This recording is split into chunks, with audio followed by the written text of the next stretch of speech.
So what we'll do today, as I mentioned in the mail, we look at the model, building a model to classify cactus. Okay, I'm sure all of you are aware of cactus. It has got thorns and some, it's a plant variety. Now, what is given is a database. The Kaggle is, they have collection of data meant for machine learning. We have a set of data of images. Again, this is an image classification of 30 by 30. What we saw that day for handwritten numbers were 28 by 28. This is 30 by 30, sorry, 32 by 32. Okay, 32 by 32 pixels. Nobody chooses a number which is not multiple of 2 pixels.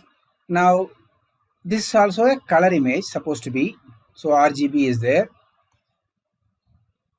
This is the input, and it is going to be a JPEG image, which are there in the database.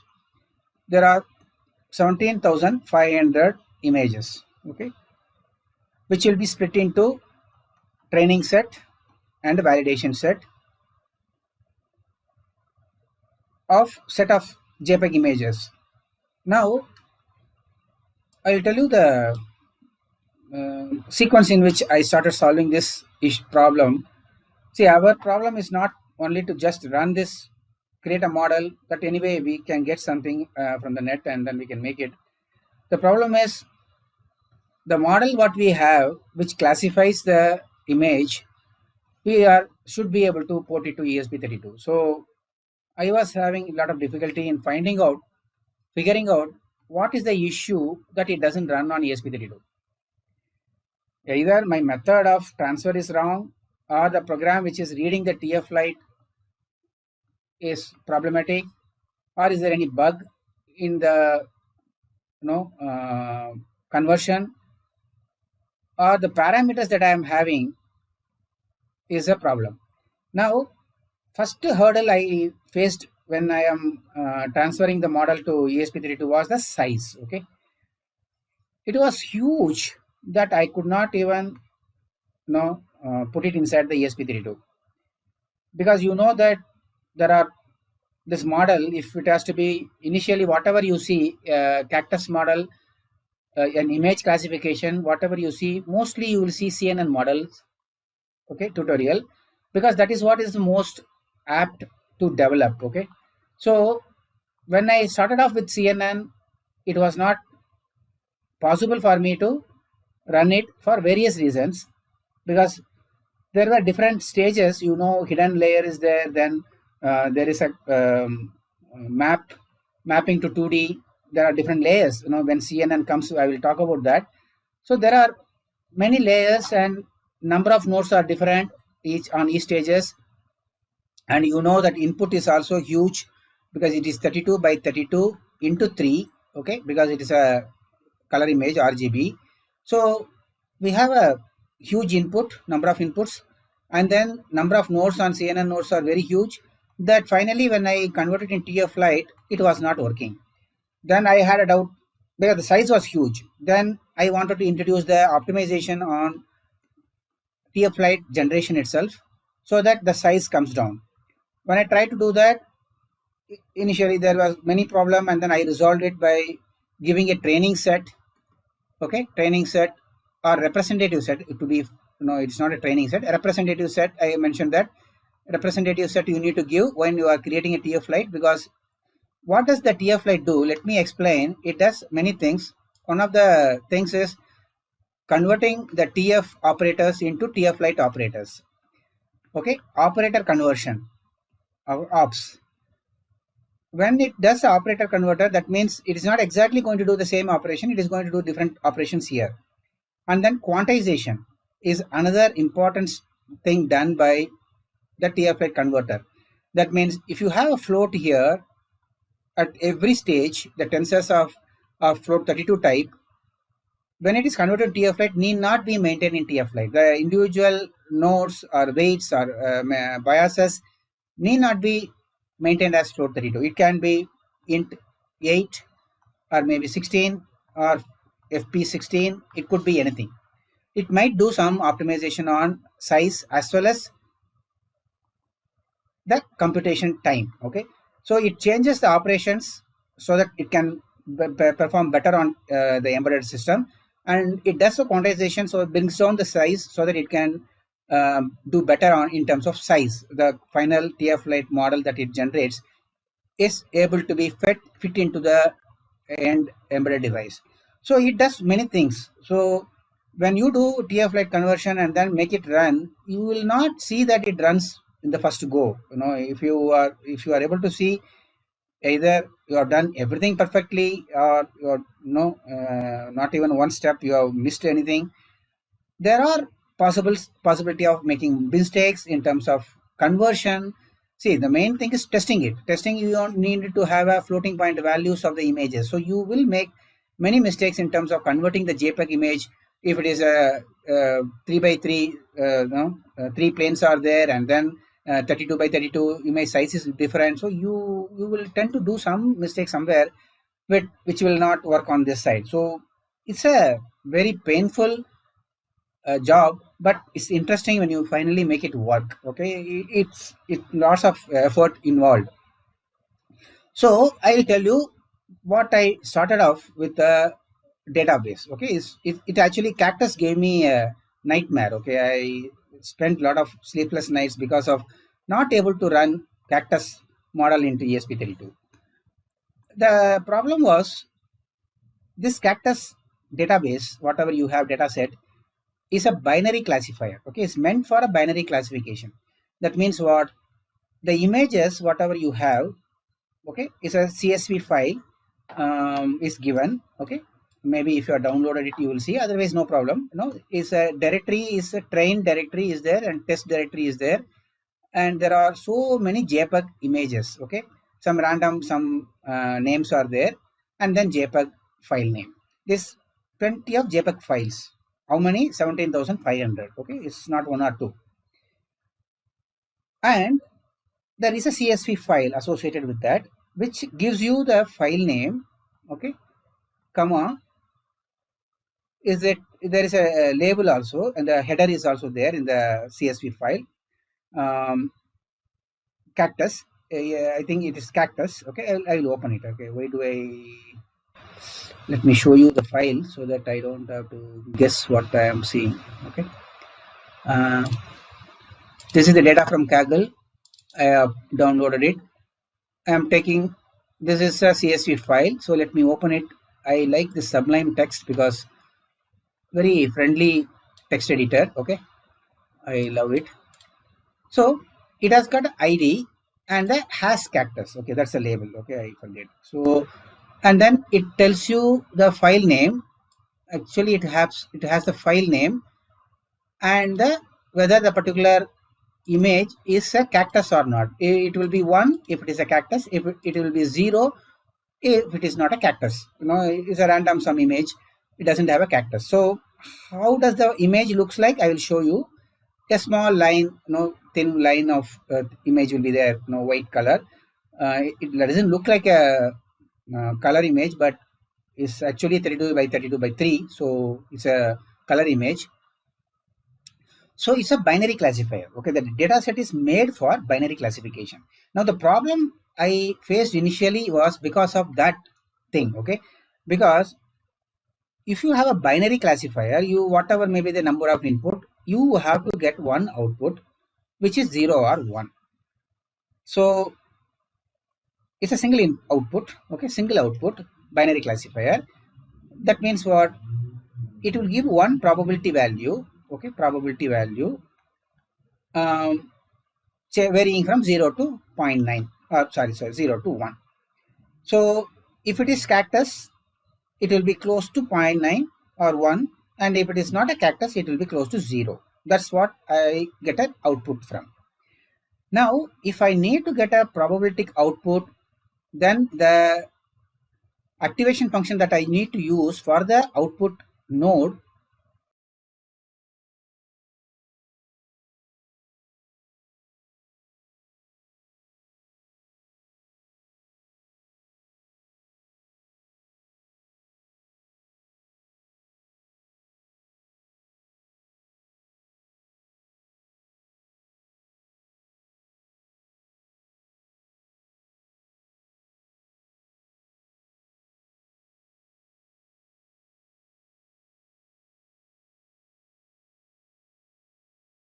sigmoid. Sigmoid. Okay, I need to use sigmoid. Now, what is sigmoid? It is like varying from, if I call this is 0.5 and this is 1, it changes from this to this. Output is either it will be 0.5 or 1 or 0. So sigmoid is the output.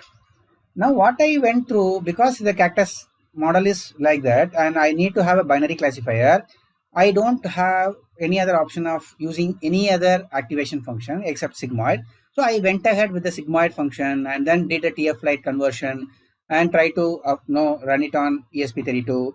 And then it took some time for me to figure out that sometime if the operator is not proper, it will give you some error messages. Okay, I did not notice sometime. So when I saw that, it was saying that the operator is not supported. What was not supported was this sigmoid function. When it is converted into TFLite, that equivalent thing was not supported. It could be the problem with my library, that eloquent library, or I don't know exactly, but I don't think it is not supported at all for any embedded devices. So this particular library did not have that. So I need to now somehow develop a model which does not use sigmoid as a activation function at the output. Now how do I do that? I have only one option, is sigmax. Now if I do sigmax, which is nothing but a multi-level classifier, which gives you again a probabilistic output varying from 0 to 0 to 1, but it distributes the number of probability, whichever is the maximum, it gives you a maximum number, and then others are all minimum. So but it adds up to 1. So if I use sigmax, then it will expect you to give more than one output. Okay, I cannot use a single output and then expect a sigmax to be the activation function. So I need to introduce one more at least. So sigmax was working fine with the TFLite, but sigmoid was not working. So the option is, if I need to make the cactus work, the best option would be to make it into 2-layer output layer. One is to say that not a cactus, okay, not a cactus. Another one is yes, a cactus, okay, it is a cactus.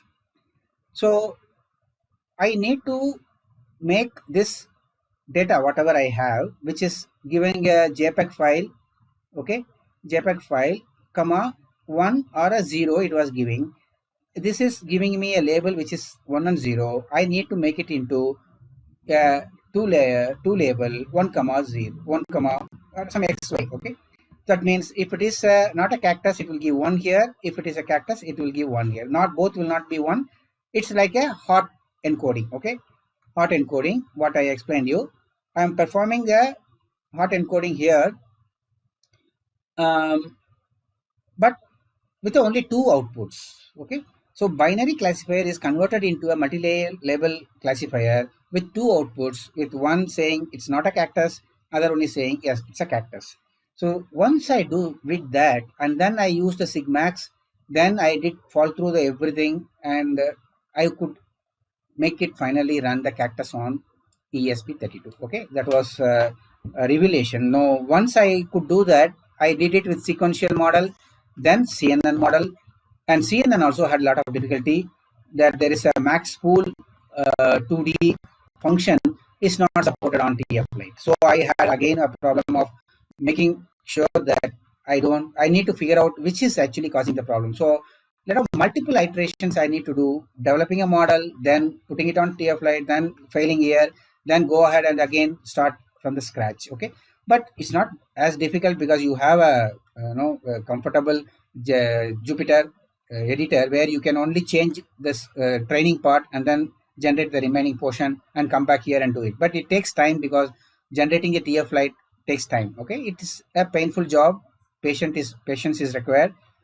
And finally, I figured out that some operations are not supported in CNN, so I need to remove them and then construct a model which is compatible or possible for TFLite to run, and finally made it run on CNN model also, which I will be explaining you on Thursday. So this is the story. Now let us go with the code now. Okay, I hope whatever I explained is enough. Softmax works too for categorical classifier. Yeah. Softmax works, yes. But Sigmoid expects a binary classifier with one output. Okay, that's why I used Softmax for two output classifier. Okay, so I hope it is clear. Let us now open the file. Now there are some more things now you need to do. Okay, in the data preparation is little more complex because we are having a JPEG file. It is not in terms of floating point values. You have to read a JPEG files and then convert them into the format which we need for the model. So I would say that 30-40% of the time spent in preparing the data. Okay, for us. So what I did, this code I have taken reference from here. Okay, I have not written completely all of them from scratch. I took it, adapted it, modified it so that finally it works end to end from here to ESP32. So you need to have a OS interface. We need to read the files. Okay, and then there is a sklearn utility which is to split the given 17,500 images into percentages of maybe some portion is for testing, training, and for validation. So we use these things. First job is to read it. Okay, so as I mentioned here in the header, you need to create a directory data from Kaggle. Okay, that's what I have used internally in the program. If you don't want this, then you need to change it, and then unzip the file which has been downloaded from the link what I gave you in the top. So it will open up like what I shown here. This is the directory section 15 code, and I have already trained it, run it, because it takes a lot of time during the class. I don't want to do that. Data from Kaggle directory I have created, and then this is the file I downloaded from the web link, and then I unzipped it here. Okay, so these are the things you will see. Okay, now this is what I have opened it in the editor. Okay, this is what you saw, file name with the classification label, and then there is a test images. Okay, there are many. Okay, now how many are there? 4,000 are there. Okay, this has a 4,000 items, and training as a 17,500. Okay, so we have, this is the input. Now training, as I mentioned to you earlier, training data is split into two sets, one for training and validation. Okay, just to clarify that portion, when you have a model, there are different stages. Okay, during the training, okay, we do with a set of input. We have 17,500. I split it into 20% for validation, 80% for test training. Okay, so we use this input for training and then use validation input for finding out the loss. We do the loss here also, because within the batch we epochs, we'll be doing the loss function using the expected label and then updating the weights that we will do. But this is again a validation we do. Okay, may not be finding the loss, but we'll find out uh, how close is it in terms of percentage of correct data. Okay, suppose you have 1,000 images, how much of its percentage is correctly classified. If you are not satisfied, okay, it is not done automatically by the model or something. This validation output you have to manually see, and then go back and then start from the scratch your model. Okay, you will be changing the model, change the model, maybe number of nodes or number of layers, or even the training rate or the learning rate, whatever. Okay, you use the validation data to design the model. Okay, if you are not satisfied with the result, you go ahead and do it. But what you do with this 80% is this training. Once you decide a model, a number of nodes and whatever, is this 80% of the data is used for making it better within the epochs that you are given. Okay, that is what we do. Now what do we do with the test data? Test data is after you are convinced that okay, I am happy with whatever validation data, the model is looking good. I want to now, the model is, as far as I am concerned, it is finalized. I want to see unseen data, how does it behave? So these images are not been seen by the model, and I want to see the output. So I can see the how much of error is there, classification. So if you are not happy, maybe you can go back. I'm not saying that after testing you should live with the model, but you should have decided here before the validation, after the validation, that this is my final model. Then check it whether unseen data, how does it behave. So if your model is if it is overfitting, okay, then you will have problem here. That's why you should shuffle the data here, make sure that there are no biases in terms of the sequence in which they are being trained. That's all very important, so that the model is not overfitting the inputs that it is seeing. If it does overfitting, that exactly one-to-one matching of model to the weights are done, and it will totally misbehave when you have a test data which is not seen by the model. So I can relate this to a person who understands the subject and comes for an exam, and other person who just mugs up the things and comes for the exam. If you mug up, in the sense, not you, anybody, mugging up a thing and coming here, they will miserably fail here because they are not seeing this input. Whereas if they have understood the concept and then come for a test, that means there is a shuffling here, and the data is not, you are not relating one to one, but you are extracting the information out of what is given to you in the class or whatever the model is also. Then it will be able to handle unseen data. So that's a analogy in terms of how model behaves if it is overfitting or if it is correctly trained. Now what you do, okay, we have a data now. Okay, I hope there are no questions so far. Let me check whether anything is there. Okay, fine. um, okay, now what do you do?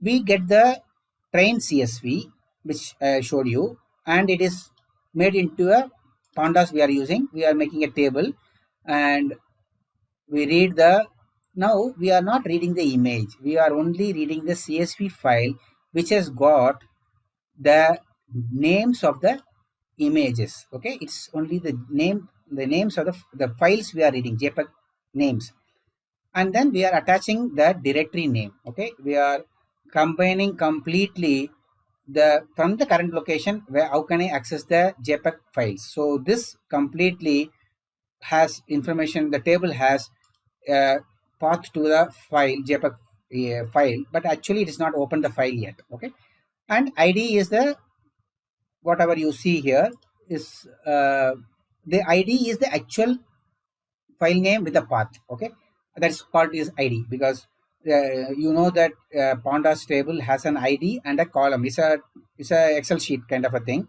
tabular format. So it accesses using this file name, including the path, relative path it is from the current directory where this JPEG, sorry, this notebook is running from, and the label. Okay, the entry is another entry is a label. Okay, that's what we are reading it from. Okay, once you do that, it's what is shown here, has cactus and ID and the file name and this. Okay, I am printing the only this train labels df head. Okay, file path is not there. Let me see. Okay, sorry. I am just accessing the train here. I am not adding the path here. Okay, I am only using it to access it. So correct me. So let me correct myself. It is not having a path yet. Okay, it's still going to come now. Okay, it's only reading the file names and the exactly it has read the CSV file and then put it into a pandas thing. Okay, it is there. Okay, I should see the output before explaining better. Okay, now what am I doing? I am checking how many. See, you need to verify whether the data what you get is proper or not. Okay, if it is always having only the images of cactus, then your model may not do well.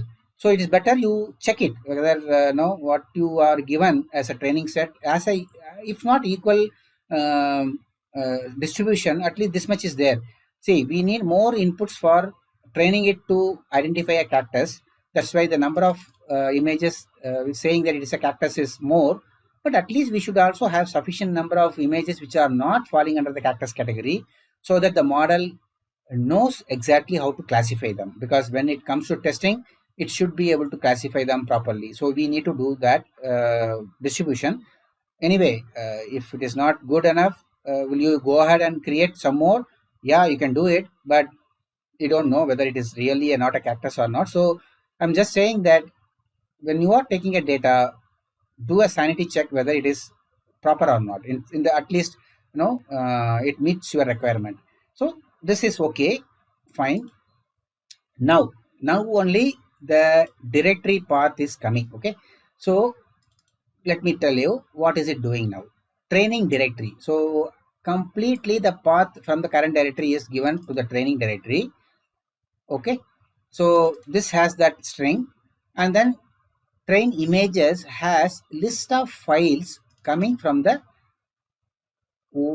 directory where you are. See, remember, these are all need not be in the same order. The training data whatever has been given to you is listing out some files, but if you look at it, actually it is shuffled or not. No, it's shuffled. Okay, but if you look at the file names which are listed there, they are all listed in terms of alphabets. Okay, of course I am listing it in name wise.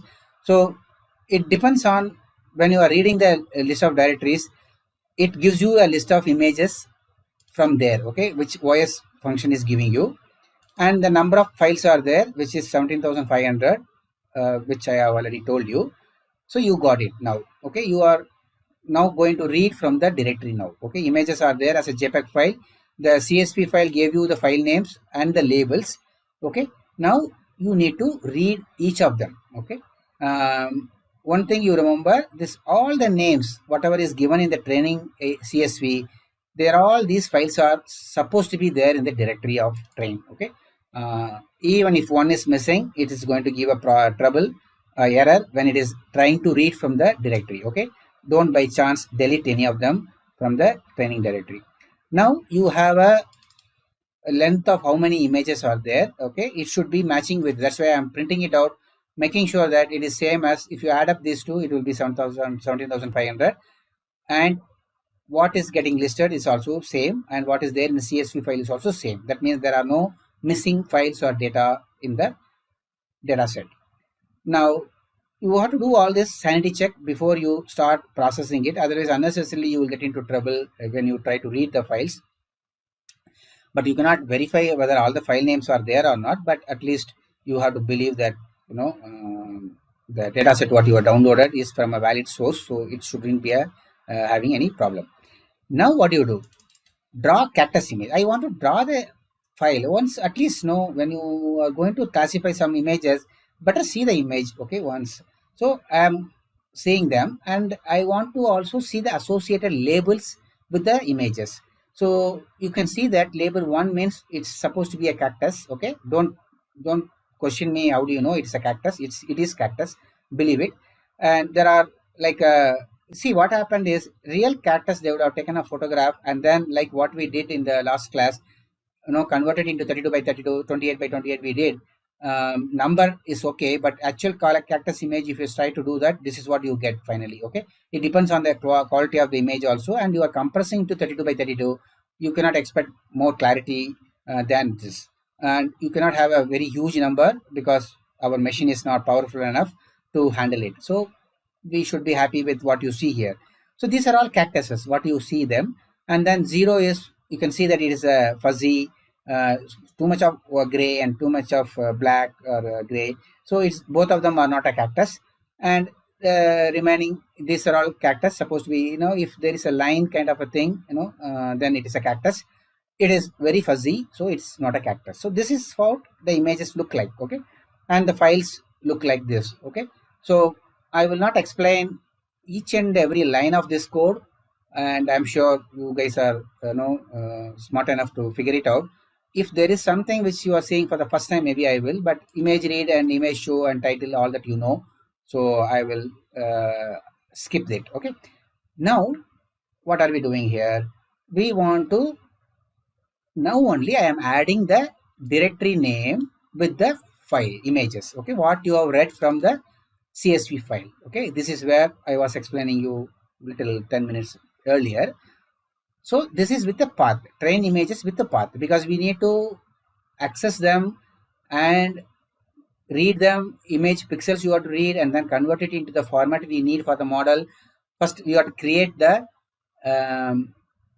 list of file names which can be accessed directly. Okay, so you need a directory name, so that is what is done.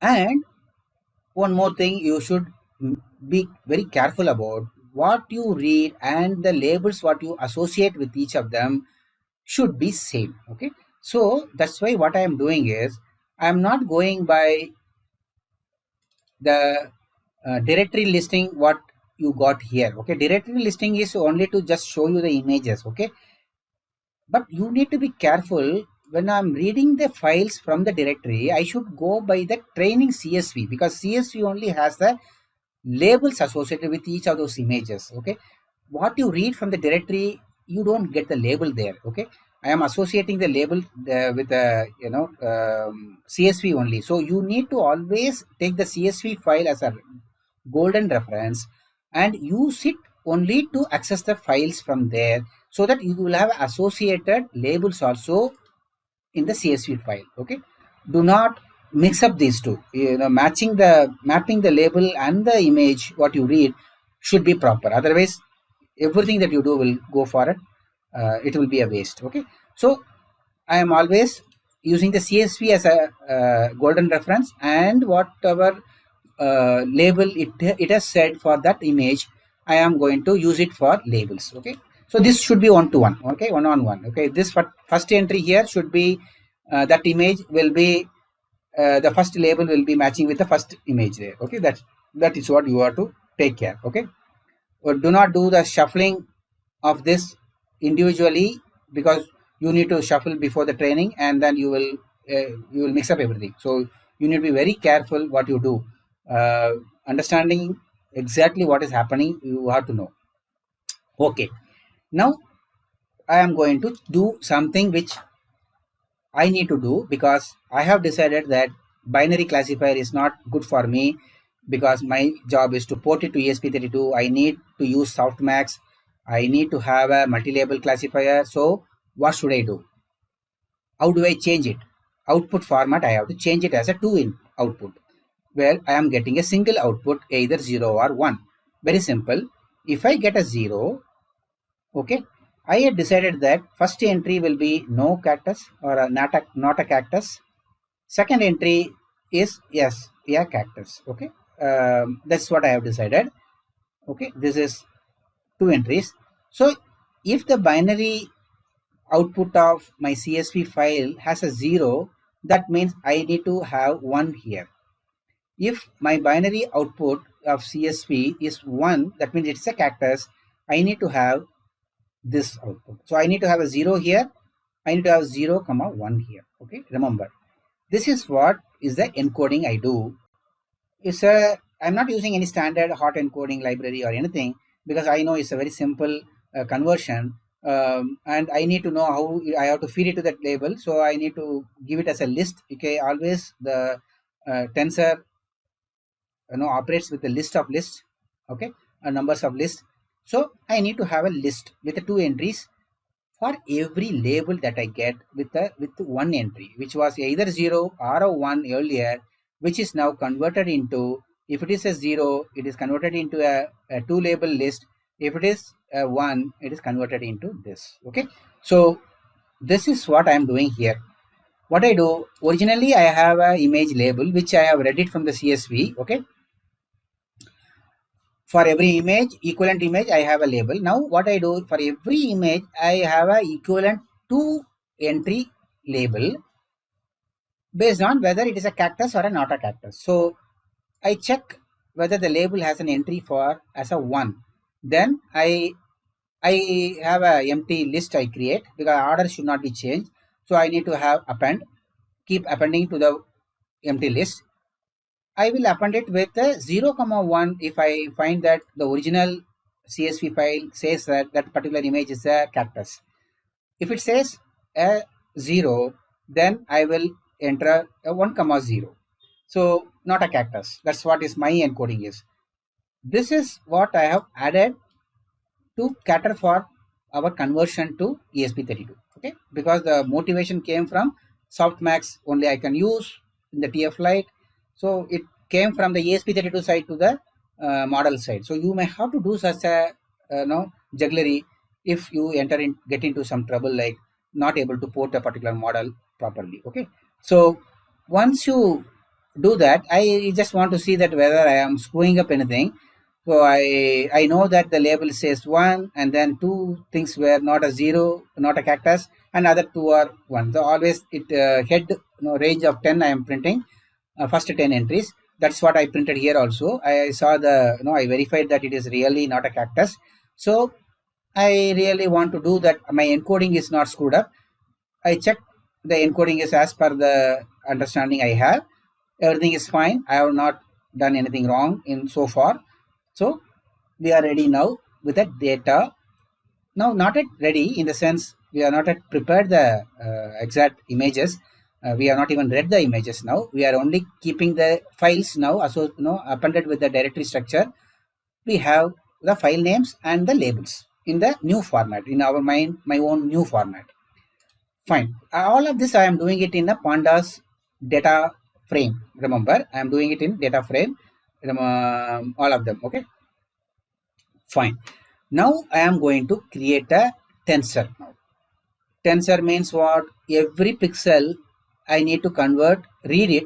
Every pixel I need to read it, convert it into a float 32 values, and normalize it with 255. So that because the pixel values are going to vary from 0 to 255, I am going to convert them into 0.0 to 1.0 by dividing it by 255.0. So type now let me tell you that there is a IO read of images supported in TensorFlow itself. Okay, and image path is nothing but the complete path. Okay, it understands JPEG images. Okay, JPEG is the golden image format. You read the image, okay, then decode the image. That means what? It is stored in a JPEG format. So let me explain you a little bit about JPEG, because I spent little time on understanding that, because I wanted to do something understanding the JPEG image. See, JPEG, let me explain the beauty of JPEG. Okay, compression. Okay, beauty of JPEG is compression. What is the ratio of compression? Okay, let me show you the file size of JPEG images that you have. Okay, where is it? Okay, let me do this. See, actually some JPEG images are 1 kilobyte also and 2 kilobyte. What do you get to learn from this 1 kilobyte or 2 kilobyte size? Okay, somebody tell me why is it not something in between? Okay, if you actually expand it, you will know exact sizes. But why is it changing from this to this? I don't know whether anybody is responding back. Okay. Sir, hello. Yeah. Sir, does it have to do something like Huffman coding where we compress data and the size of the tree depends on the repetitions and other patterns? So that is why the size will vary as per the size of the tree. Okay. You are okay. I actually might not ask the question properly. What I wanted to ask you is why is it changing? Okay, why the size is only 2 kg, 2 kb or 1 kb is because we are using 32 by 32 pixel and encoding. Sometimes it, as you mentioned, encoding it. Some changes are not too much. So too many changes are there, then the size will be more. And if the pixels are of identical color and shape, size, in terms of brightness or whatever, it will be less. Okay, it will have, it will compress it. So let me explain you. Okay, you are close to what I wanted to ask you, but actually my intent was to ask you why it is in terms of 1 kilobyte and 2 kilobyte. Why not 4 kilobyte? All sizes of 4 kilobyte. Okay, the reason is that hard disk, whatever the sector size, whatever you have, okay, that is 1 kilobyte size. Okay, so you cannot store some file which is of smaller size, so it goes to HDD or whatever. Okay, whatever you have that images. Now coming back to the size of the JPEG. Okay, how does it compress it? Actually, it compresses using some DCT. You might have learned about that. Discrete cosine transform. And what does it do? It is like a CNN. It goes around the set of images it takes, and then nearby images it compresses into some DCT. I way back I in computer graphics course I studied. It does the merging of the nearby pixels and then finds out some values like cosine term. Okay, uh, uh, which is, I forget the name, actually I forgot. Okay, I read about it. And so it has a yellow color and then I think green or something, and one more entity called luminance. Okay, LA or luminance. So it is actually not storing it as a RGB format. It stores it in a different format. And yellow, it gives more preference. Okay, and it shows a color in 16-bit value. Okay, I think if I remember correctly, 5 bit, some 8, and then some 8. Okay, something like that. Some 7 or some split it. Okay, something is 5 bit. It gives color a smaller number of encoding, and it actually encodes the color information of the original image into a 16-bit value. Okay, that's what the JPEG does. Okay, um, it doesn't maintain it as RGB values, pixels. It actually coalesces them, merges them, and but maintains some intensity values for the colors. And they identified that most of the images can be compressed to the maximum extent if you reduce some colors are actually predominant and some are less predominant, so they encode it in this format. Okay, fine, some 16-bit values. Okay, that's what you need to do. No, so what actually happens is, let us find out. I said that it is a 32 by 32 pixel, and I said that it is having all three color values. And, and we are actually converting it into a float 32 value, okay, by dividing each of the entries by 255. So originally the image would have had only 1 byte, okay, 1 byte for each color. Okay, R will have 1, G will have 1 byte, and blue will have 1 byte. Okay, so you need to multiply this to find out how many bytes it would occupy if it is just maintained as a so 32 into 32 is 1024. Okay, into 3 it is 3k. Okay, I'm assuming that it is a byte only value. Okay, we are only using the uint8 value, which is varying from 0 to 255, is the color value. Okay, that is the original encoding of the image. Okay, I'm not talking about JPEG. I'm saying original 32 by 32 would have taken a minimum of 3 kilobyte.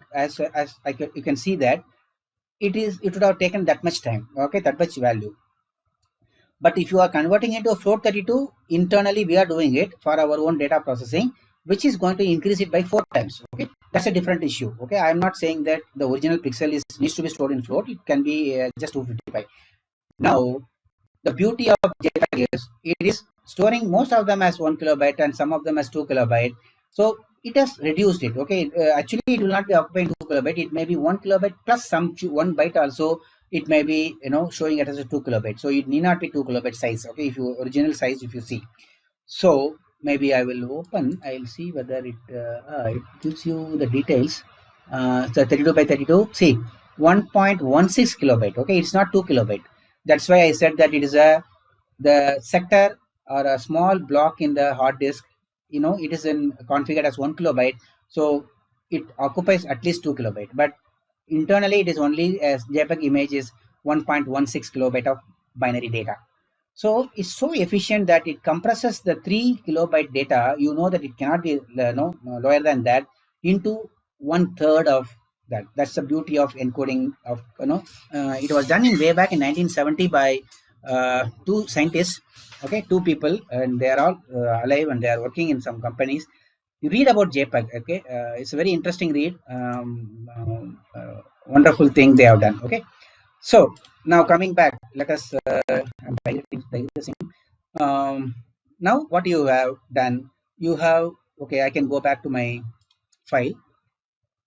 I hope there are no questions there. Okay, are there? No. Okay. So what I'm doing?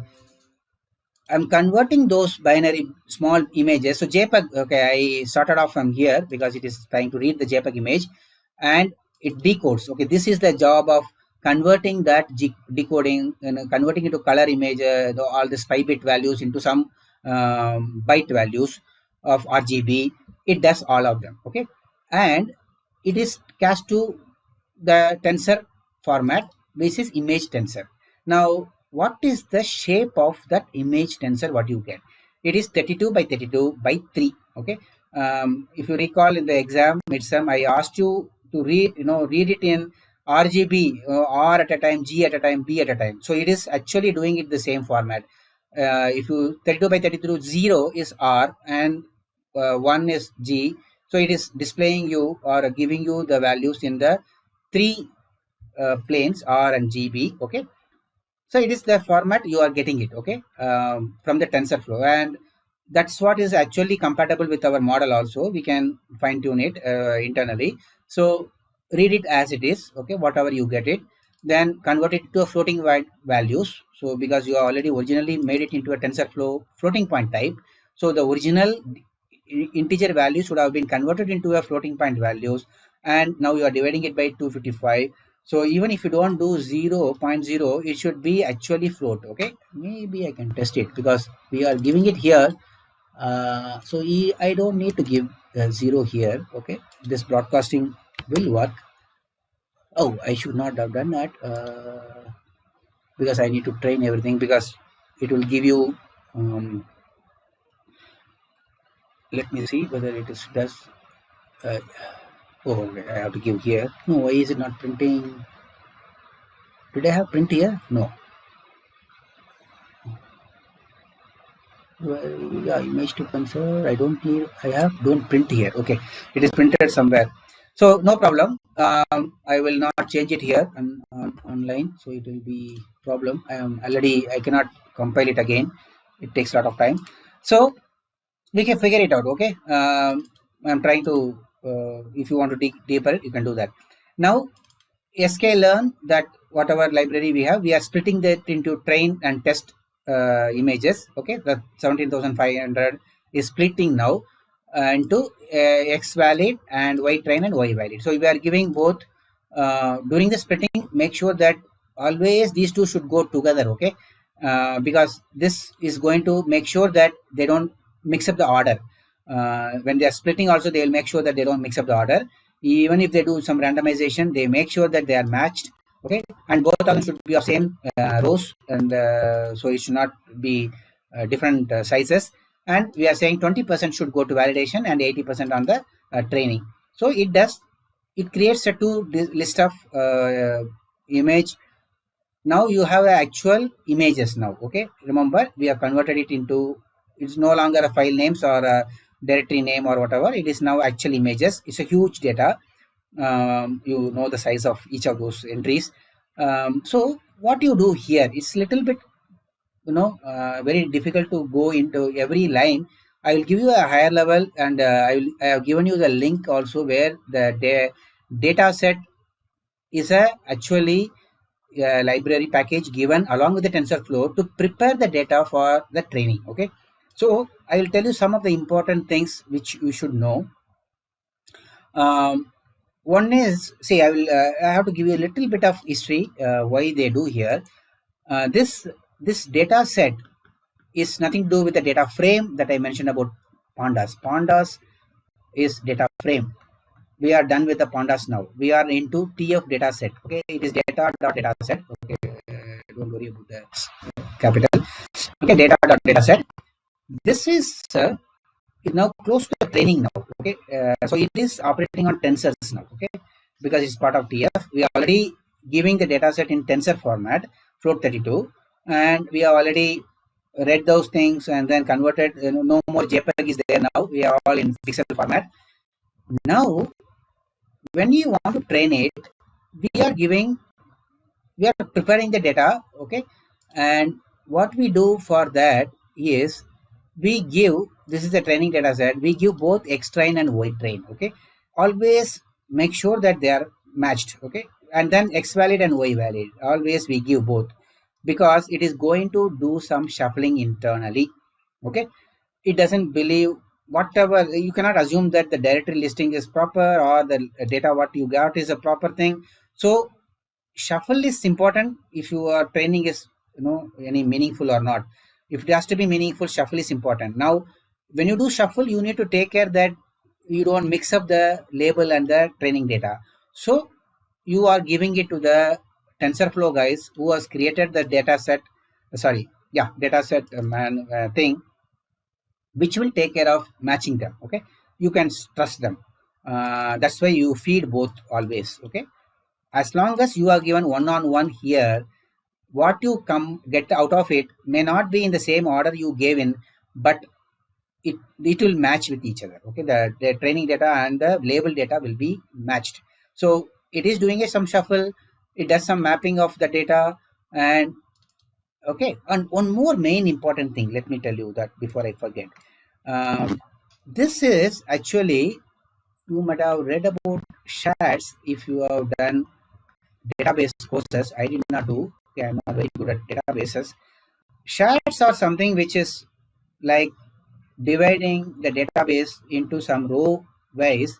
It's not splitting exactly like a row wise. Okay, when you have a huge amount of data, okay, it's in terms of MBs, and then you want actually this database to be split into something multiple thing, DB1, DB2. Okay, and then you want to feed it to multiple CPUs or GPUs. What you use is this shards. Okay, shards, I don't know whether I'm pronouncing properly or not. It actually splits into databases, it splits into multiple entities which can be actually streamlined. Okay, serialized or streamed. Okay, it can be serialized in the sense when you are feeding the data, which is again, even if you are splitting it into, it's a huge in terms of size, and the CPU is there or a GPU. Okay, both look same what I write, and then memory is there. Okay, your training model is running from this CPU, and then it accesses the data, training data for every iteration of the training on the GPU or CPU. Now you cannot have complete database ready on the memory, which is in terms of GPU. If you are going in for I hope I can show you one demo of NVIDIA Jetson Nano. I made it ready. Maybe last class we'll see one demonstration of dog identification. So in that case, I'm not going to show you everything about GPU. Okay, but GPU and memory are going to be running together. Okay, it is very close to each other. So CPU memory is different, and there is a shared memory between the CPU and GPU. So when you are using the GPU for training, you pass this training data directly from maybe file system to the GPU memory, and then it will be training it, and then results are going to be shared between the CPU and the GPU. So results are going to be smaller in size, but the input images for training is huge. So you need to have some mechanism of dividing that into shards, is a dividing the database into smaller chunks which can be fed into the memory for the GPU to operate on. Okay, it's like a buffering. So that's what we do here. Okay, batch size nothing to do with our training batch size. It is something to do with the batch size of the it may be internally using for the training also, because basically this is what the data you want only for one particular batch of training. So it I have to check it whether it's really tied to the training data size, or it is the buffer size for grouping the data into smaller chunks. Okay, it is done by this guy. Okay, you are setting the batch size also on the data set, because once you tell the batch size, then it knows that only this much of data is required at a time for the training to happen, and it brings only that much of data into the memory closer to the GPU or CPU wherever the training is happening, and it runs faster, the training happens faster. So that's what is done here in this thing. Okay, so after all this, I am going to see the output. Okay, training of 5 data, whatever I see, and 5 training data what has been shuffled now, and 5 y output data. Now y output data, if you see, where is it? This is the y output. You can see that no, this is not y output. It is it is only the images. Okay, three things are there. Am I printing y here? No, images and labels I'm printing. Where is the labels coming? Okay, I cannot run it again. Int 32. No, it's not. Int 32 label. So you can see both of them are saying that it is a cactus image. Okay, whatever the first 2 entries, I'm just printing 2 entries. So you can figure it out. Okay, it may not be required. I wanted to see what is the size of the tensor, how does it look internally. So that's why I printed them. Okay, so this is what you see. Okay, batch size is 2, so it is taking 2 images and then printing out 2 images and the 2 labels. So it is basically how do you slice the data set into some sizes. Batch size is only to tell you how is it slicing it. Okay, that's I wanted to see how it actually behaves for a given batch size. Okay, this particular which one this function is what this is the function I am using. Okay, training data set, this is the function. I wanted to see the output what I get, so just wanted to look at how it feels. Okay, this is what is coming out, so you can imagine that is what will happen now. Okay, well, just give me 5 minutes before we break. I will explain this model and then we'll stop. Okay, I'm making a Keras model sequential, as I told you. I'm making it the layers, input layers. It is like an input shape. Okay, this is the input shape of whatever image you get, but when you are feeding it to the model, it needs to be flattened. Okay, so flattened means if you have 32 by 32 by 3, okay, it will have internal like what you saw there, right? I want it as a single row dimension. Okay, all of them as single entry. So 32 into 32 into 3. Okay, that much should be the input. Why? Our model accepts complete sequential model. Okay, it is going to accept this many input. Okay, whatever it is, 1024 into 3, 3072. I think. Okay, so this is the number of inputs that you have for your model. Okay, it's huge, and all of them are floating point values. So you need to give this input shape, original input shape, and then flatten it before the model starts off further. After that, what you do? I am creating a dense layer of 64 elements. Okay. Then how many weights? You have to multiply, just for the completeness sake, I will do it. It is already done, I think. 3072 inputs into 64, because all the inputs need to be given to the model. And plus, okay, wait a minute, how many are there? Am I doing properly? Yeah, 3072 256. Where did I get 256? Oh, sorry. Oh, I forgot. I have 256 also here. Okay. Yeah, I have two layers, one with 256 nodes, another with 64 nodes. So multiply by 3072 and 256 weights in plus 256 nodes, you get this. Okay, already I have written it. I don't need to explain it. And here, next layer will be again dense. So, but outputs are only 256. Okay, so 256 into 64 plus 64 biases. I am using ReLU only in both the places. Okay, two layer sequential output model. Then finally, you need to make sure that it is a softmax, means you need to have at least more than one here. If you give one, it will give error. So I have given two output. So it is taking the input from 64 nodes. So 64 into 2 plus 2 biases, 130 parameter. That is what you get here. Okay. So, and then I am using the same Adam categorical cross entropy because it is a categorical classification, and accuracy is what is my metrics. Okay, how close it is to the label. Now I am going to train now. Epochs are 15 epochs, and steps per epoch is how many steps the training, the SGD or stochastic gradient descent is performed, and the weights values are computed, loss is computed on every epoch. Okay, 400 steps you do. That means you process 400 images and then average out that and find out the loss and then update the weights, and that you do 15 times. Okay, updating all the weights and biases. So that involves a lot of time, so you don't do it more often, but you do more of accumulating the loss and finding out how good the model is by running through 400 images. Okay, because we have 17,500 images. Okay, you can afford to do this. So I actually it took a lot of time to figure out the sequence of values to be given, which is better, and fine tuning it. Okay, you look at the numbers, what you see, verbose is actually help you do that. And then validation DS is the validation function. Did I define that somewhere? Validation DS. I forget. Yeah,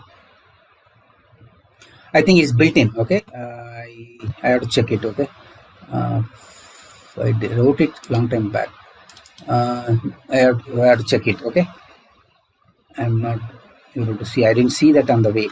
So once your training is done, I am plotting the training accuracy. It's not looking very great. Okay, sometimes the spiky nature is there, and then I'm doing a testing output on 4000 test output. How does it behave? Okay, and these things I am sure you will be able to find out. It's little time is running out, and then once you patiently go through that. Okay, I am using the test instances and predicting it. Okay, now only I'm checking it whether how the prediction looks like. Okay, on the model itself, not on the TFLite. So I give test images and again compare it with whatever values results I'm getting. Okay, this is the original test image files, and then this is the output. Now you will get output in this format because we have changed the output format.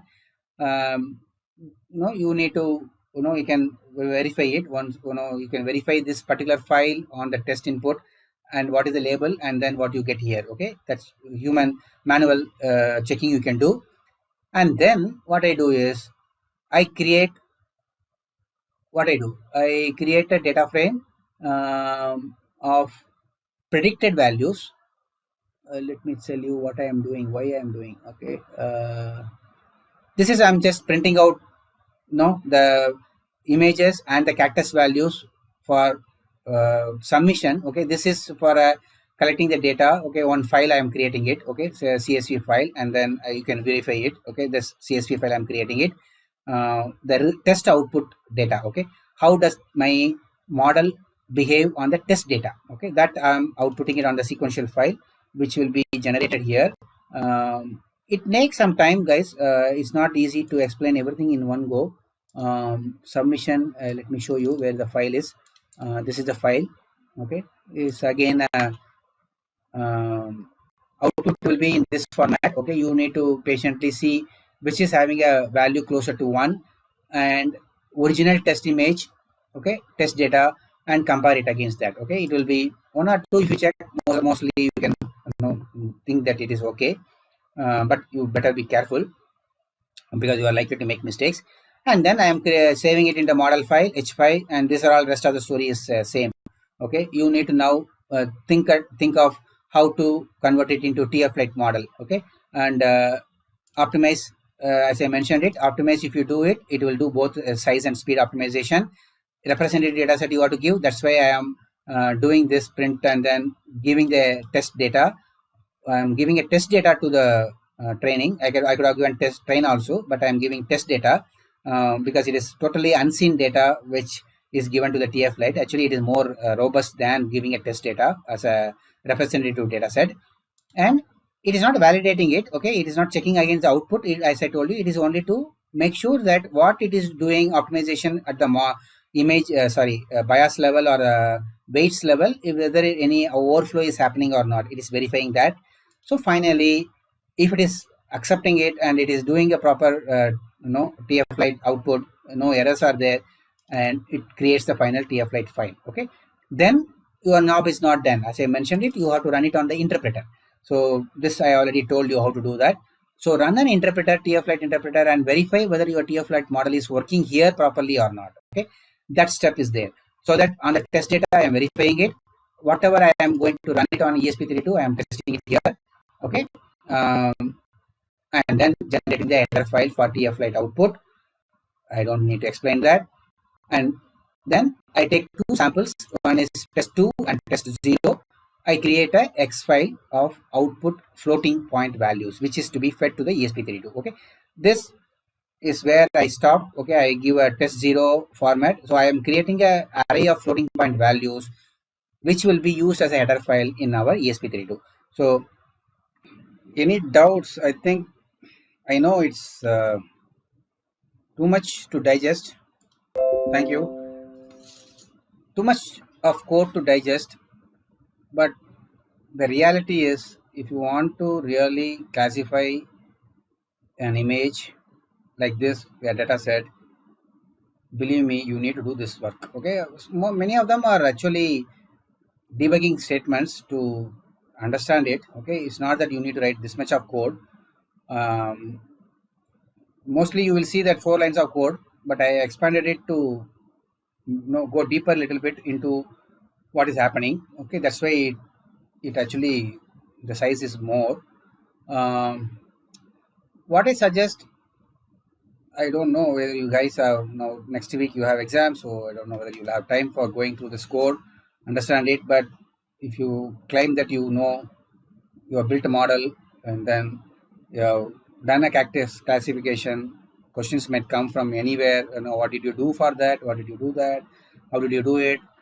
And they may expect you to even write down the code, what you wrote. Okay, so sometimes, and you guys are very young people, you have better memory than mine, so you should be able to don't memorize things. Just because memory is I'm saying is good, but actually if you see the brain of this whole thing is only this. Okay, actually I forgot the dropout also. I did some dropout. In fact, you can do some dropout in the middle also here. Okay, maybe some 0.3, 0.2 you can do in the middle. Always dropout you should do not at the inputs or at the output. Okay, never do a dropout when you are giving the results out. Okay, that will be catastrophic. At the same time, do not give a dropout when you are taking the input. Okay, you cannot randomly drop out the input. Okay, because that's our golden input reference that we are operating on. Later on, after the model gets trained, it might remove some things because based on which is important, which is not important, it may remove something. But you cannot remove it like that. So maybe let me give an analogy. If you might have seen earlier, cine actor's face will be put. Now you can put a mask and then show who is it, identify this person. Okay. but you would have seen some things like that. Okay, people will say that identify the face by only showing the eyes or the nose or the face. So if you train your model for that kind of a quiz, I'm sorry, your model will not be able to identify if you give a full face. Okay, so that you should not do. Drop off you should not do when you are taking in the input. But in between the layer, okay, here I'm saying you should not put drop off, but you can put in between this too. Okay, drop off you can put, drop out you can put in between this, which randomly removing some not considering the input. Don't think that removing it, it is not considering some input values while a particular training is happening and while the same back propagation is happening. So understand the difference between what is a dropout and making a not a dense, okay, what is that, sparse connection. Okay, sparse connection is different from dropout. If you make a sparse connection, you are physically removing some connections from the network. But here you are saying dense connection exists, but you are not considering the input coming from that particular line, randomly choosing a random values coming into the next layer. Okay, this layer. Okay, that's what I'm saying.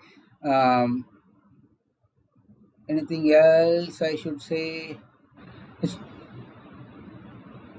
Okay, so that's actually ideal place would have been to put the dropout here rather than here.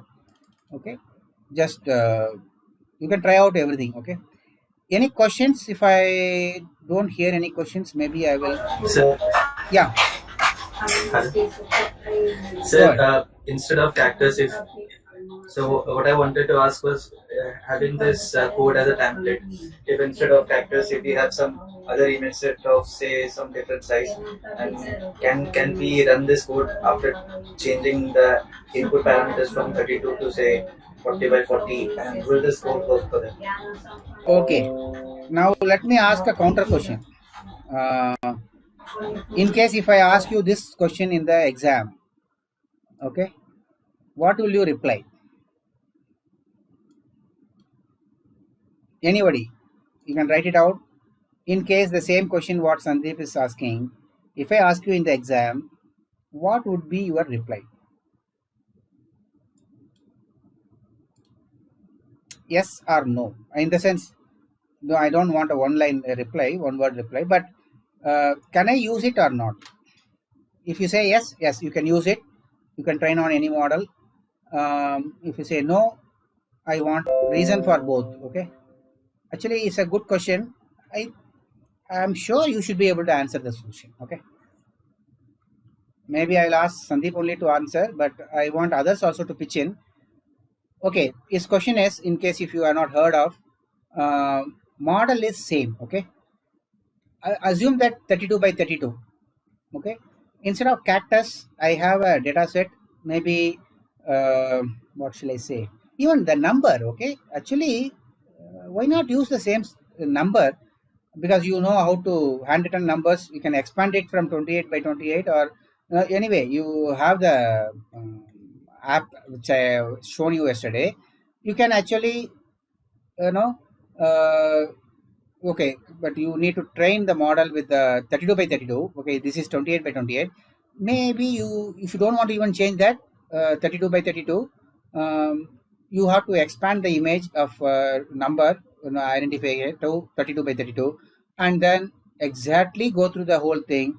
Will it work or not? It will work. We can give the input size of this image. After changing the parameter, which parameter? The input parameter.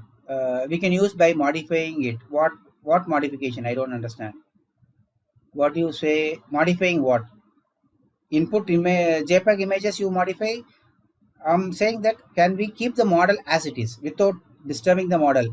But you need to train. Please remember, don't think that TFLite will work properly. Okay, TFLite, the converted model not work. You have to train the model, but model design doesn't have to be changed. The code doesn't have to be changed. If you make sure that the input images are of the same size as 32 by 32, only that portion you change it. And if it is a color image, of course, if it is then you should be able to make it work. Okay, it will work. Got it? Okay, so I hope you guys are clear. Now what do? I will show you the code on the ESP32 side, right? That is what our final goal is. So we have generated 3 header files. One is the model and 2 inputs. Okay, similar to that xtest0 and text the submission. Actually, if you look at the submission, actually this submission is actually giving you the results of the test. Okay, test 0 is this data, which is a cactus. Okay, test 2 is this data, this file. Okay, this file is converted to a floating point number and then given as an array as a header file. So it says that not a cactus. So test 2 should give you not a cactus. Test 0 should give you a cactus. So always make sure that at least 2 data you have for 2 different classes. Okay, don't be too happy if one thing is working. Don't be too happy. You should make it work on both. One, if you have a multi-label classifier. So now let me open it. It's not at open. So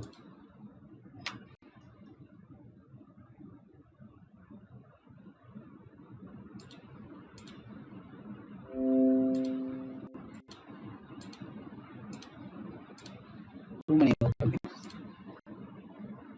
You can see that time it takes because it has got a huge size of the model and the floating point inputs, because 3072 into 3 and into 4, because each of them are floating point values, so 4 bytes. So you can imagine the size of those files.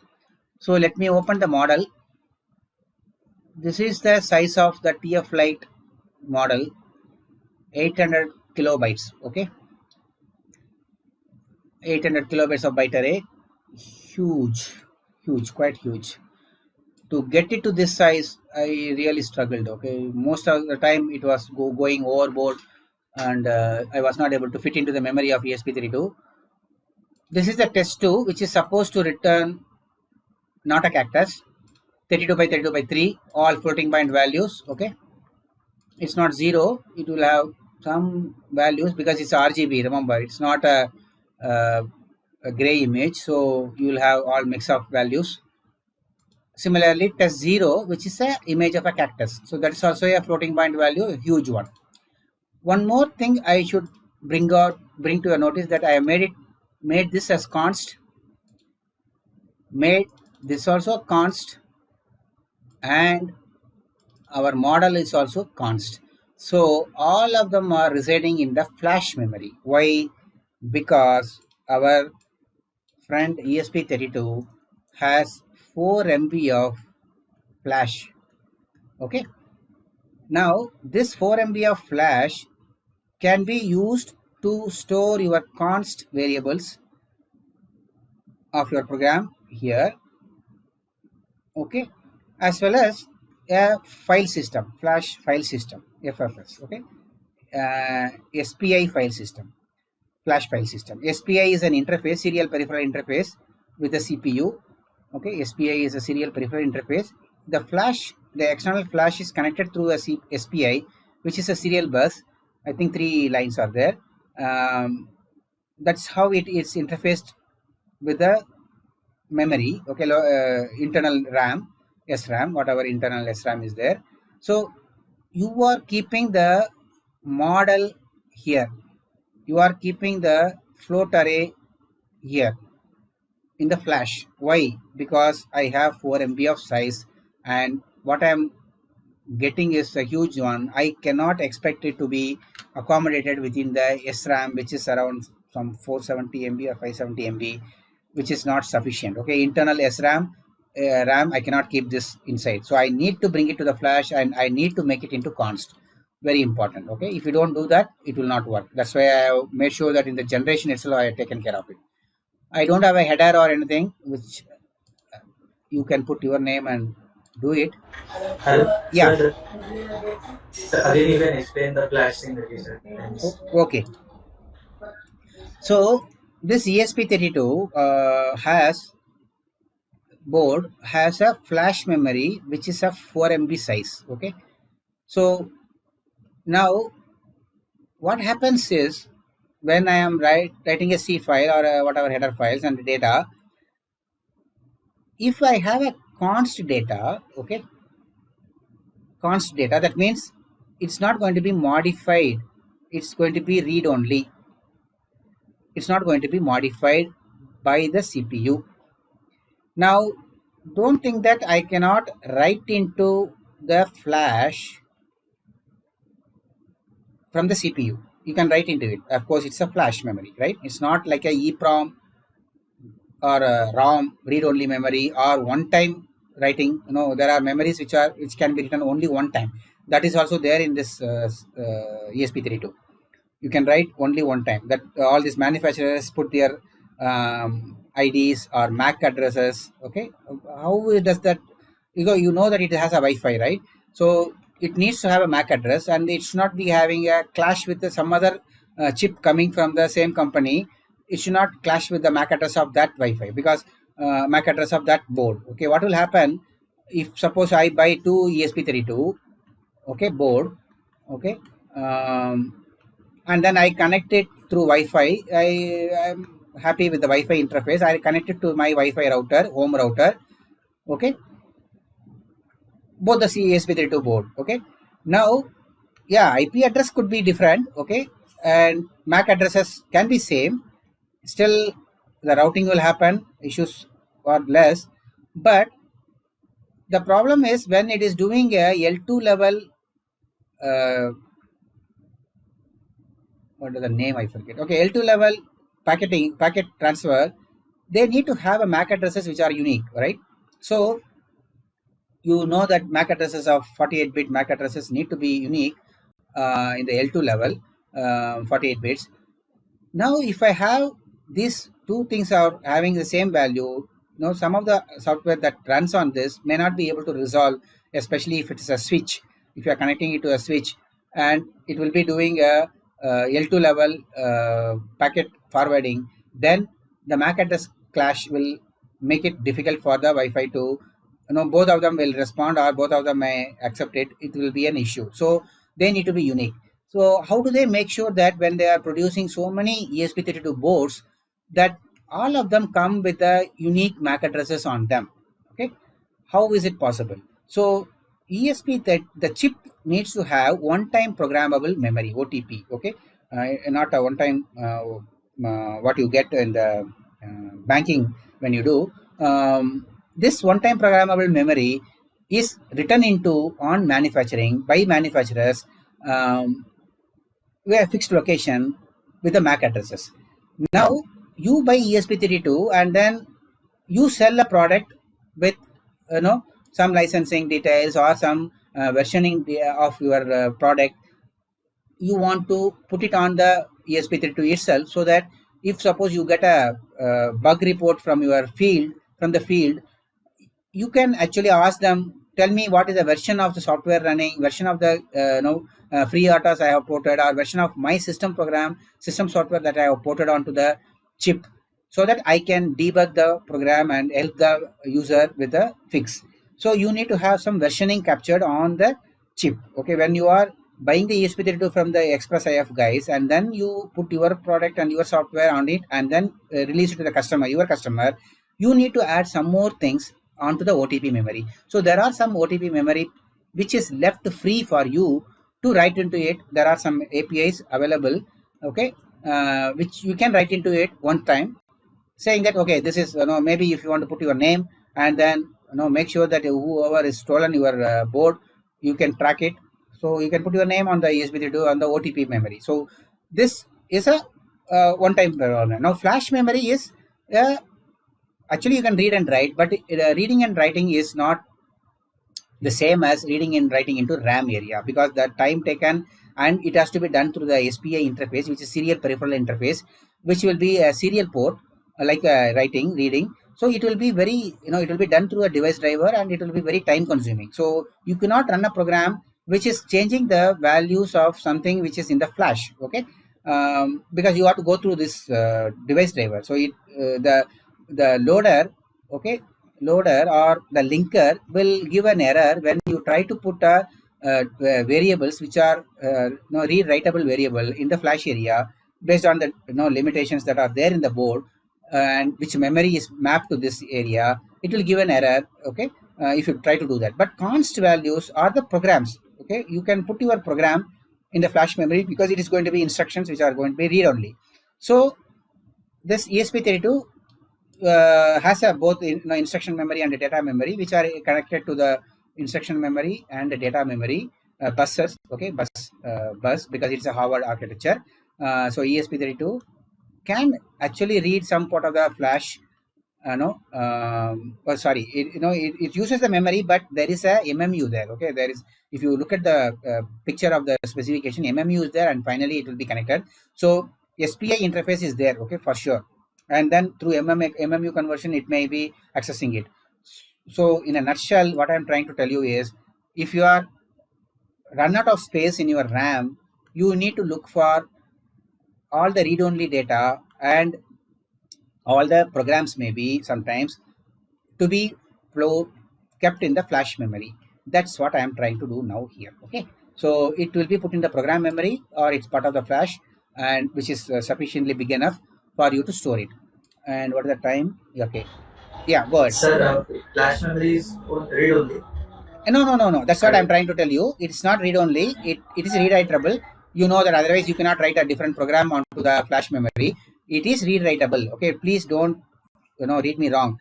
What I said was, if you want to read and write into the flash memory, you need to use the SPI interface, which is a serial port interface, like a serial interface, and you need to use a device driver, which is a time consuming job, okay? You can actually use if you are having a program running here on the ESP32 and you want to write into a file, okay, file interface is there. If you want to write into a file, you will be asking, using the file interface to write into the file, write into the flash memory. But it is time consuming. Writing is allowed, but it is different from trying to write a program. Some register value is there. Suppose register is having some 10, and writing that value into the memory into SRAM is different from writing into the okay. Let me give you a difference. What I mean by writing in the memory and writing into this one. Okay, let me explain. See, when your program is running in the CPU, it has some registers and it has got a RAM. I said that any program to run or any data to be fetched from the register to the register needs to be in the RAM, DRAM or SRAM, whatever it is, which is close to the CPU, right? Like a memory hierarchy. So this reading and writing happens using simple assembly instructions called, if it is a ARM, LDR, STR instructions. LDR is load. Load means, I always get confused, load from memory, okay? Memory into register. Store, STR is register to memory, store. So these are all one instructions, okay? And they get executed most of the time. If it is a single memory write, maybe one cycle, okay? So this reading and writing is what I mean by the data which is being accessed by your program. Now, if you have a static int I, okay, it is in the data memory, I said. And if you are writing I equal to 10, this is handled by the STR instruction of the ARM processor, suppose, or whatever is the equivalent of STR in this CPU, which is from, I forget the company name now. So that CPU has a store instruction and writing into it. This is different from writing a file into the flash memory. Here you do not directly do one instruction for that. You have to have a set of instructions which may be done through a DMA, direct memory access, or some other mechanism. using a device driver. So, and it converts the data which is in the RAM, okay, and then puts it into a serial port. It is equivalent to, suppose if you are putting a data onto the serial port. Is it same as writing into the DRAM? No, because coming to the serial port, you are printing some messages, hello world, is coming through different interfaces, right? It is coming to UART. Before coming to UART, it has come to a device driver of UART, and it has picked up the 1 byte of data and then converted into a serial form. Okay, that is done by the UART. You configure the UART for some 11,500 some baud rate, and then it is coming here and then displaying it. So it is also writing. You can write into the UART, but this writing is different from writing into the memory. I hope you get what I mean by that. Okay. Yes.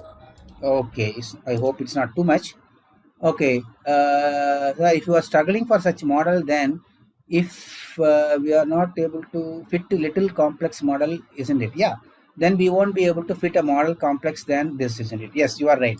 So what you should do in case if you are struggling to, you have to cut down something. So, originally the Cactus classifier, I think I had 128 nodes or some bigger number. Okay. So I cut down that number of nodes. I reduced it so that I can fit into it. But I wanted to actually stretch as much as possible. Okay, my always I want to fill the flash to the brim and see what happens. Okay, that's how you test your hardware, whether ESP32 is really a rugged hardware for you to actually sell a product. You need to do that. Okay, they may say that 4 MB is there, but try to stretch it to the maximum and see whether it works or not. Okay, it doesn't have any external interface. Nothing can be external memory. Okay, support is there. I don't think it's there. Okay, there is no way you can add some new memory to that. Okay, otherwise they need to have a PCI interface or some other interface. But actually you can do it. I'm not ruling it out. Okay, because SPI you can make a hardware. Okay, not on this board. You can buy a ESP32 chip. Okay, and you can build your own board. Then you have freedom to use this SPI interface and make a board, hardware board, and add 8 MB. Okay, there is actually, this has a support of 8 MB maximum, I think. Okay, ESP32. So right now this board what we have is only for 4 MB, but you can maximum go to up to 8 MB, because that depends on the number of pins coming out and what is the support that is given by the processor. So you can expand it up to that point, not beyond it. Okay, if number of data buses, address buses coming out is limited, you cannot add new data bus or address bus into the chip, but you can always add a new memory. Okay, but you cannot do it on this board. Okay, maybe you have to extend it, and there are signal integrity problem. All that is there. Okay, building a new board is not a plug and play kind of a thing. You need to do a lot of work in extending it. Okay, so that's what is the answer for this, and no other questions. Okay, now we are not running it, so let me, okay, it will take so much time in compiling it, so let me show you the already loaded file which is there on the board. Okay, that will be better than making it compile and run. It's already running, so at least let that print at least 3 times. After that I will show you the code. Okay, I removed it. Now you see test2. I told you test2 is what? Test2 is this submission, whatever the second entry you see. This is the image file. This is the output supposed to be. What is the output? Our model is, okay, I should show it in the same way. Our model is giving you, when you ran it on the, I don't remember whether it is on the interpreter or TFLite model or actually original model, it was giving 0.95 for not a cactus and 0.404 for this. Okay, it will add up to properly to 1. Okay, now test2, see here 0.96.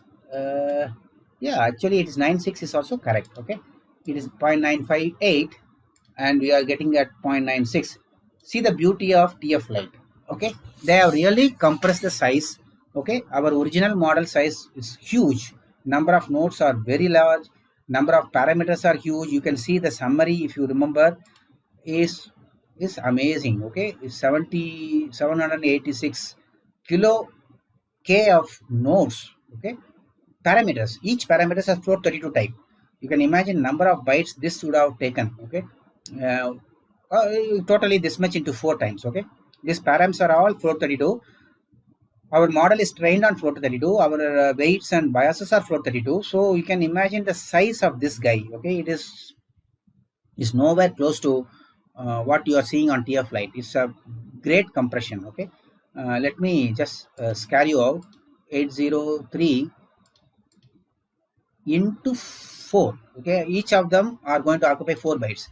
So 3.2 MB. Okay, of data, and what you have on the model is 800K, not even 1 MB. Okay, 0.8 MB, and this is how much? 3.2 MB. Okay, just parameters. Okay, okay, nothing else you need. Okay, forget about the time, no space taken by the activation function, or those things are very less. Only these parameters are huge. They are going to really occupy the space. Imagine if you are doing a 2-layer conversion of this model, whatever code we wrote for the regression. If you do it on this, you can imagine what it will generate. It will take some half a day or 1 day to generate that header file, and it will be huge of this much size. Okay, you cannot imagine putting it in 32 ESP32 at all. Without TFLite, you can forget putting it. Okay, so that's the beauty of TFLite, and it is running also quite fast. I have not actually not profiled it. You can also add that code and then check how much time it takes, because its inputs are huge. Okay, the number of inputs are huge. That's why it actually bloated up. Okay, the size of our model is also bloated up. Okay, so any questions, guys? Okay, this is what is the, okay, I didn't show you the code. Okay, it's not very complex. It's same as whatever you guys have seen. I don't know. I have actually randomly given this number 88. Actually, we can reduce it. I have not done making it less. Okay, somehow I was desperate to make it work, so I just increase the arena size maximum. Okay, this much is not required actually. Number of inputs, you can see that I have given this 32 into 32 by into 3. Number of outputs I have given 2. That's all is needed for configuring it. This actually I have given more than enough. Okay, because I didn't want this to fail because of this size going down, but you can actually fine tune it. Then what I have done, initially some random value I fed it to both the result and this, and then running it. That's all. Very, very, very straightforward. No task or queue, anything here. We are not interested in that. I don't think you can actually add space to that. Now, actually, if you have compiled it, I would have given you how much space it takes. It actually takes 50% of the flash memory. Okay,